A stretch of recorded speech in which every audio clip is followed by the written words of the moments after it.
শিক্ষিকার বদলির আবেদন আটকে রাখায় বেনজির নির্দেশে স্কুল পরিচালন কমিটিকে 50,000 টাকা জরিমানা করল কলকাতা হাইকোর্ট। জরিমানার ওই টাকা বদলির আবেদনকারী শিক্ষিকাকে দিতে বলেছে কলকাতা হাইকোর্টের বিচারপতি হরিশ টেন্ডন এবং বিচারপতি প্রসেনজিৎ বিশ্বাসের ডিভিশন বেঞ্চ। দক্ষিণ 24 পরগনার বাসিন্দা ওই শিক্ষিকা শারীরিক অসুস্থতার কারণে 2021 সালে বদলির আবেদন করেছিলেন, যা ম্যানেজিং কমিটি বছরের পর বছর ফেলে রেখেছিল। স্কুল কমিটির বৈঠকে 2024 সালে প্রথম আলোচনা হয় ওই আবেদন নিয়ে। কমিটি জানায়, আবেদনের সঙ্গে ওই শিক্ষিকা শারীরিক অসুস্থতার কোনো নথিপত্র জমা দেননি। ওই শিক্ষিকার আইনজীবী উজ্জ্বল রায় বলেন, ডিভিশন বেঞ্চে বলেছে 2015 সালে ওই সংক্রান্ত সরকারি নিয়ম ও স্কুল সার্ভিস কমিশনের বিধি অনুযায়ী স্কুল কমিটি শিক্ষিকার কাছে এমন মেডিকেল সার্টিফিকেট চাওয়ার কোনো অধিকার নেই।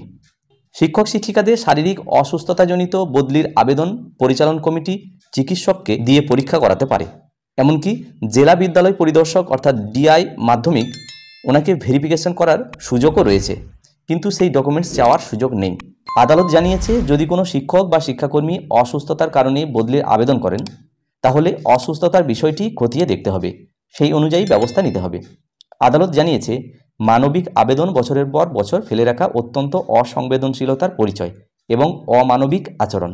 তাই আদালত ম্যানেজিং কমিটিকে 50,000 টাকা জরিমানা করেছে, যা আবেদনকারী শিক্ষিকাকে দিতে বলা হয়েছে। এই জরিমানার টাকা ম্যানেজিং কমিটির সদস্যদের মধ্যে ব্যক্তিগতভাবে বহন করতে হবে বলেও স্পষ্ট করে দিয়েছে হাইকোর্ট। যাই হোক, এই সময় পত্রিকায় প্রকাশিত এই প্রতিবেদনটি আমি হুবহু এই ভিডিওর মাধ্যমে শেয়ার করার চেষ্টা করলাম। ভিডিওটি সকলকে দেখার জন্য ধন্যবাদ। সকলে ভালো থাকুন, সুস্থ থাকুন।